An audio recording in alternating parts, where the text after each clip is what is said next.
عمرك حسيت إنك في كل مرة تدخل في علاقة جديدة بتقول لنفسك المرة دي هتبقى مختلفة، بس في الآخر بتلاقي نفسك واقف عند نفس النقطة، نفس الوجع، نفس الندم، نفس الجملة اللي بتقولها بعد كل تجربة سواء حب أو صداقة: أنا ليه دايما بختار الناس الغلط؟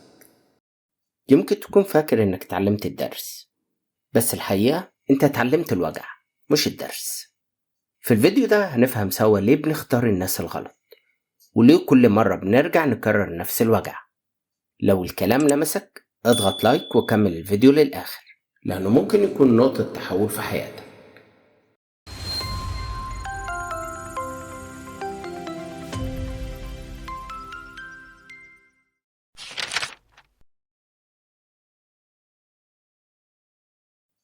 المشكلة مش في الناس اللي انت بتختارهم، المشكلة فيك انت، في الحتة اللي بتختار منها، في الجرح اللي جواك ولسه مفتوح، في الاحتياج اللي ما تسدش، في الصورة اللي انت شايف بها نفسك.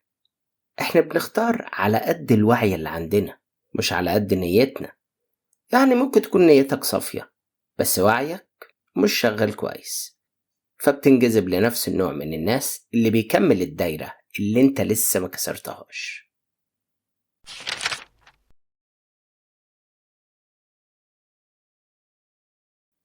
في أسباب كتير بتخليك تختار الناس الغلط في حياتك.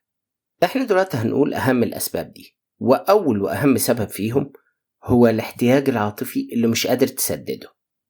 لما تكون جعان للحب، للاهتمام، بتتعلق بأي حد يديلك فتات من الاهتمام ده، وساعتها بتحس انك لقيت الأمان، بس هو في الحقيقة مجرد مسكن مؤقت، ووقت ما المسكن ده يروح الوجع بيرجع أضعاف.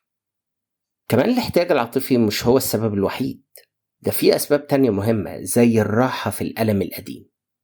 يمكن يكون الكلام ده غريب شوية، بس في ناس بتحس بالأمان جوه الألم، لأن الألم ده بقي مألوف بالنسبة لهم. بمعنى إنك لو اتعودت من زمان إن الحب يعني وجع، سيطرة، أو حتى تجاهل، فدماغك هنا بتفضل تدور على نفس النمط ده.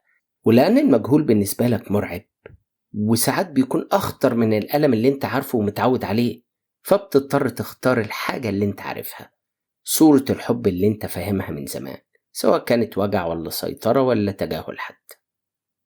كمان من ضمن الأسباب اللي بتخليك تختار الناس الغلط هي التعلق بالمظاهر. ساعات بتنجذب للكلام الحلو، للشكل، كاريزما، وبتنسى الجوهر. بتختار الناس اللي بتبهرك مش اللي تريحك، وده أكتر طريق بيوصلك للاختيار الغلط من غير ما تحس. وهكرر تاني، الاختيار الغلط ده مش بس في الحب، ده ممكن في الصداقة، وفي الآخر بترجع لنفس النقطة تاني.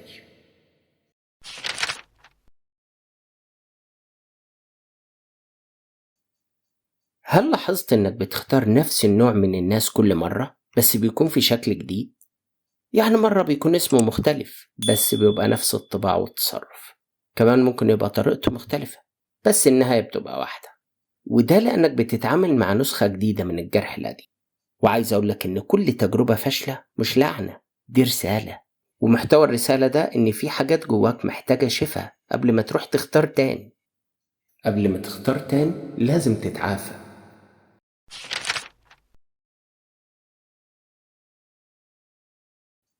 طيب إزاي تعرف إنك داخل علاقة غلط في بدايتها؟ في علامات كتير بتعرفك إن العلاقة دي غلط، زي مثلا لما تبرر تصرفات الشخص باستمرار بدل ما تواجهها. يعني لما تقول لنفسك ده غصب عنه، هو بيعمل كده علشان تعب في حياته كتير، هو مش قصده، أصله هو عصبي، ما كانش فاهم، وكلام كتير بتلتمس فيه العذر لغلطه المتكرر في حقك، بس ولا مرة فكرت تواجه التصرفات دي. ودي أول وأهم علامة من العلامات اللي تعرفك إن العلاقة دي فيها حاجة غلط وما ينفعش تكمل. تاني علامة للعلاقة الغلط لما تحس بتعب نفسي أكتر من الراحة. يعني لما تلاقي نفسك دايما تعبان في العلاقة اللي المفروض تخليك مرتاح، لما العلاقة تبقى عبء عليك، لما تبقى حمل مش قادر تشيله، لما حياتك تتغير للأسوأ مع العلاقة اللي المفروض إنها تخلي حياتك أحسن. ساعتها تعرف إن دي علامة مهمة بتقولك إن العلاقة دي مش صح ومش لازم تكمل. تالت علامة على العلاقة الغلط لما تبدأ تفقد نفسك علشان تفضل في العلاقة، لما تنسى نفسك خالص وتشيلها من الحسابات، لما تبقى ملكش وجود في العلاقة ولا رأي ولا حتى اختيار، انت في العلاقة مجبر وبس. ساعتها تأكد ان العلاقة دي غلط.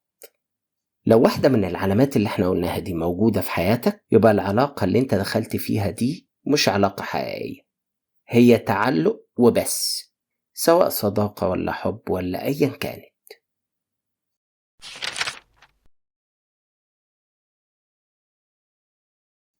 وعلشان تكسر الدايرة اللي انت بتلف فيها وترجع لنفس النقطة تاني وتختار غلط تاني، لازم تعمل الحاجات دي عشان تبطل تلف في الدايرة.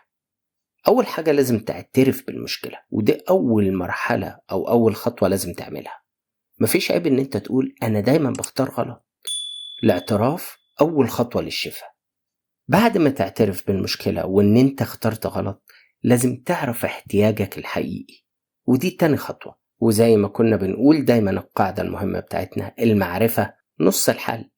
هل انت بتدور على حب ده اللي محتاج له يعني، ولا بتدور على تأكيد على اللي جواك، ولا انت عايز تحس انك مطلوب وخلاص؟ لما تعرف احتياجك الحقيقي هتبطل تدور عليه في الناس الغلط. اعرف احتياجك، هتعرف الشخص المناسب اللي يسددهولك.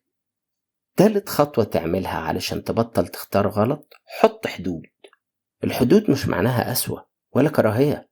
الحدود هي اللي بتحافظ على كرامتك وطاقتك. كل مرة هتقول فيها مش هسمح لده يتكرر تاني وبتلتزم بالكلام ده، انت كده بتكسر جزء من الدايرة بتاعتك لحد ما تهدمها كلها. رابع خطوة تعملها ان انت تشتغل على نفسك. ما تبقاش مستني الشخص الصح اللي يشفيك، لان محدش يقدر يشفيك غير نفسك. اكتب، اتكلم، واجه وجعك، لان جرحك اللي انت متجاهله ده هو اللي بيختار مش انت، علشان كده بيختار غلط. خامس واخر خطوة ممكن تعملها هي انك تغير معايير اختيارك. المرة الجاية اختار اللي يطمنك مش اللي يبهرك. اختار اللي يسمعك مش اللي يسمعك كلام حلو. اختار اللي وجوده بيهديك مش يرهقك ويتعبك.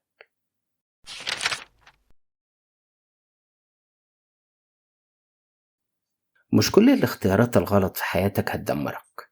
في ناس وجودها الغلط في حياتك هيفوقك، هيخليك تبص جواك، تشوف ايه اللي محتاج يتغير. والوجع مش نهاية، الوجع بداية الوعي. الوجع هو أول خطوة ليك إنك تبطل تختار بنفس الطريقة. اختيارك مش صدفة، لكن دايما بيعكس اللي جواك. وفي كل مرة بتتعلم أكتر بتختار صح أكتر. لو الكلام ده لمس فيك جرح قديم، اكتب لي في الكومنتات ايه هي أكتر حاجة اكتشفت إنها كانت سبب في اختياراتك الغلط، سواء اختيارك لصديق أو حتى لحبيب، وهرد على تعليقك بنفسي. وافتكر دايما الحلقة الجاية أهم من اللي فاتت. الحلقة الجاية هنتكلم فيها عن أنواع الناس اللي بيمتصوا طاقتنا. تابعني علشان تفهم أكتر عن نفسك. تابعني علشان تفهم أكتر عن نفسك.